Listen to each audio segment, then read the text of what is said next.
আমি না ভাই অনেক সিনেমা দেখি, কিন্তু এমন খুবই কম সিনেমা আছে যেগুলোর মনে হয় ভাই মন থেকে প্রশংসা করি। ঠিক তেমনই একটি সিনেমা দেখলাম, যেই সিনেমাটার নাম হলো ১২০ বাহাদুর, যেখানে ফারহান আখতার রয়েছে। এছাড়া অনেক ছোট ছোট অভিনেতা রয়েছে যারা এই সিনেমায় ভাই মন জিতে নিয়েছে। এই সিনেমাটা মূলত ইন্ডিয়া চায়না ওয়ারকে ঘিরে রেজাংলার যে অংশটা ছিল সেই জায়গায় ১২০ জন সৈনিক চায়না ৩,০০০ সৈনিকের সাথে লড়েছিল, এবং এটা সত্য ঘটনার অবলম্বনে তৈরি ইন্ডিয়া চায়না ওয়ার, যেটা হয়েছিল ১৯৬২ সালে। ঠিক আছে, এর থেকে বেশি কিছু জানতে হলেও তোমাদের ১২০ বাহাদুর এই সিনেমাটা দেখতে হবে। সিনেমাটার স্টার্ট থেকে এন্ডিং এতটা সুন্দর, প্রত্যেকটা জিনিস, সিনেমার ইমোশন, সিনেমার ওয়ার সিকোয়েন্স, সিনেমার যে ফ্রেন্ডশিপটা দেখানোর চেষ্টা করেছে সৈনিকদের মধ্যে, প্রত্যেকটা জিনিস টপ নচ, এবং প্রত্যেকটা জিনিস বিউটিফুলি স্টেজ করা। ফারহান আখতারের আওয়াজ একটা ম্যাজিক্যাল আওয়াজ। যারা ফারহান আখতারের সিনেমা দেখো বা জানো, তারা জানবে ভাই ফারহান আখতারের আওয়াজটার মধ্যে ম্যাজিক আছে। এখানে তার গলার আওয়াজ, তার পারফরমেন্স তোমাদের মন কেড়ে নেবে।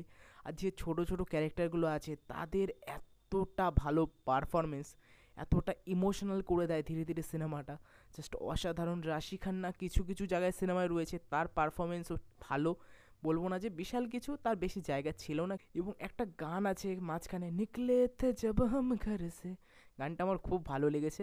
কদিন আমি এই গানটা শুনবো, আমার বেশ মজাদার লেগেছে গানটা। অনেকটা বর্ডার সিনেমাটা গান আছে না, ম্যা বাপাস আউঙ্গা, ওরকম টাইপের একটা ফিল দেয়।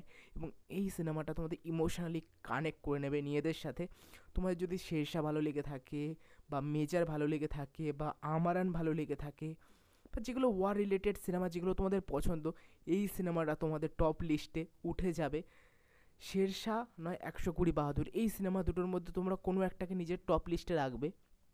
এতদিন মূলত শেরশাহ আমার ভাই টপ লিস্টে ছিল, তো এতদিন পর ভাই ১২০ বাহাদুরকে আমি আবার নাম্বার ওয়ান লিস্টে রাখবো।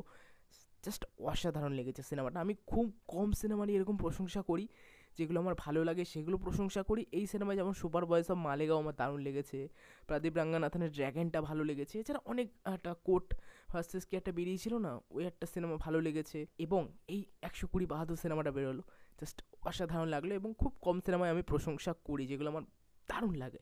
ঠিক আছে, মানে এই সিনেমাটা আমার এই বছরের লিস্টে টপ 10 লিস্ট যদি আমি বানাই, এই ১২০ বাহাদুর সিনেমাটা যাবে। প্রথমত ভাই পারফরমেন্স, দ্বিতীয়ত ওয়ার সিকোয়েন্সটা এত বিউটিফুলি স্টেজ করা, সে রাতের দৃশ্যে বলো বা তোমার দিনের দৃশ্যে বলো, জাস্ট আউটস্ট্যান্ডিং যেভাবে স্টেজ করেছে সবার পারফরমেন্স, জাস্ট সিনেমাটা অসাধারণ।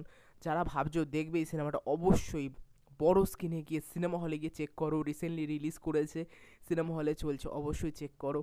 একটা মাস্ট ওয়াচ সিনেমা, এই বছর অন্যতম সেরা সিনেমার মধ্যে ১২০ বাহাদুর যাবে।